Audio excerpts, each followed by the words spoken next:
applause. Just send photos.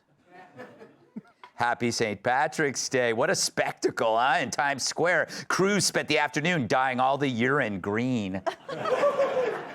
To celebrate, Jesse Waters is wearing his 4-leaf hairpiece. Oh my God. Luckily, I was able to park my car in a no vomiting zone.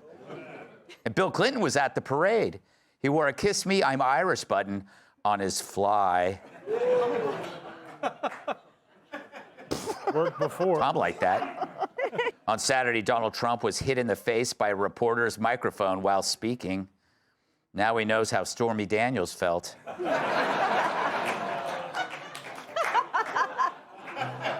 know, the sound guy. The sound Yes! guy. That's a great joke.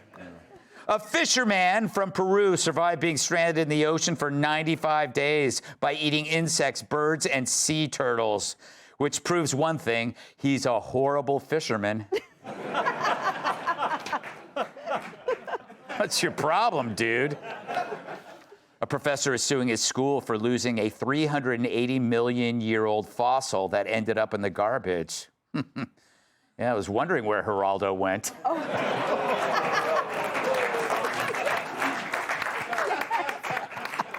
You punk, Greg, you young punk. You're just a punk. You're just a punk. A man that Washington Governor Jay Inslee gave clemency to was caught with enough fentanyl to kill nearly 300,000 people. Joe Biden wasn't impressed, saying, "Hey, I pardoned a guy who killed 10 times that."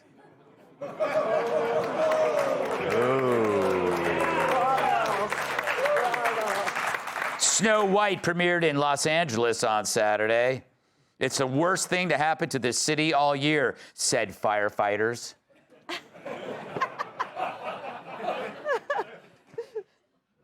Over the weekend, Bill Belichick and his 23-year-old girlfriend went to Florida to celebrate spring break. She won a wet t-shirt contest, and he won a wet diaper contest. Finally, an LA man whose lap was scalded by tea at Starbucks was awarded $50 million. When asked how much pain he was in, he replied, "A latte." I feel dirty. Hey, it's free. Oh, that joke wasn't that good. Okay, you write one. So once again, that evil Bond villain Elon Musk scores yet another victory, and this time it wasn't something mundane like helping the paralyzed walk or finding billions of wasted taxpayer dollars or impregnating anyone who test drives a Tesla. No, this time all he did was send his spaceship to rescue 2 American astronauts who've been stranded on the International Space Station for 9 months. Yeah, 9 months. Thank you. Thanks. I mean, 9 months, even for me, that's a long time to be pooping in vacuums. Here's Musk's SpaceX Starship docking in orbit with the International Space Station. Isn't that something? That might be the most amazing footage since I saw Jesse Waters actually holding the door for a pregnant lady on crutches. But is there anyone else on Earth who could even attempt something like this? The guy just sent into orbit a tin can about half the length of a football field to merge with an even bigger tin can, all going 1,700 miles an hour. Now, it's true that Musk has had a lot of practice at this sort of thing. After all, he's got 14 kids. Even so, he was willing to risk his space company's reputation in order to get these Yanks back home. And while they're not back yet, they are literally halfway home.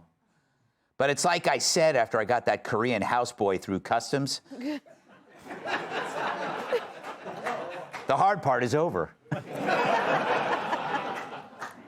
And it sure beats waiting for the corpse to show up, because he never did. It was Joe Biden, says Musk, who apparently turned down Elon's offer to rescue our astronauts.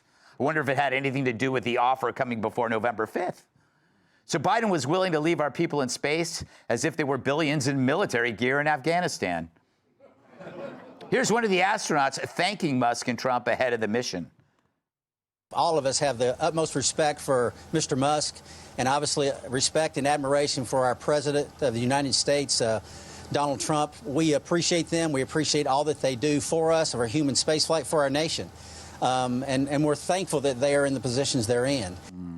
I wonder if her hair gets in that guy's tang. Just wear a hat.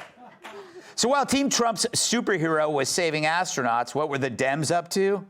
More specifically, what's a current actual astronaut on Earth doing? Well, he's not helping the stranded, that's for sure. No, instead, Democrat Senator Mark Kelly is melting down on social media, selling his Tesla and buying a Chevy Tahoe. Tahoe? Here in Washington, driving to work for the last time in my Tesla. When I bought this thing, I didn't think it was going to become a political issue. Every time I get in this car in the last 60 days or so, it reminds me of just how much damage Elon Musk and Donald Trump is doing to our country. Elon Musk kind of turned out to be an asshole, and I don't want to be driving the car built and designed by an asshole. Here I am with my new ride, Chevy, good old Chevy Tahoe. All right, jackass. So here's a guy who once, all right, I'll take it. It's cheap, but I'll take it. Why not? Clap away.